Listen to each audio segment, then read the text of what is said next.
Good morning guys! Kumusta kayong lahat dyan?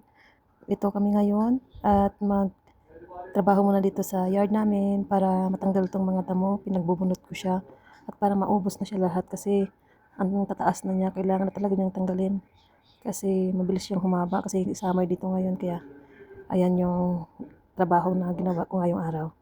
Ayan, sipag-sipagan lang para kunwari masipag tayo. Ayan. Yan, bunutin mo. Sige, bunutin mo. Oh, di ba?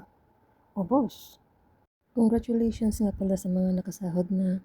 At thank you din sa sumusuporta sa Facebook ko kasi nakasahod din ako kahapon. Thank you.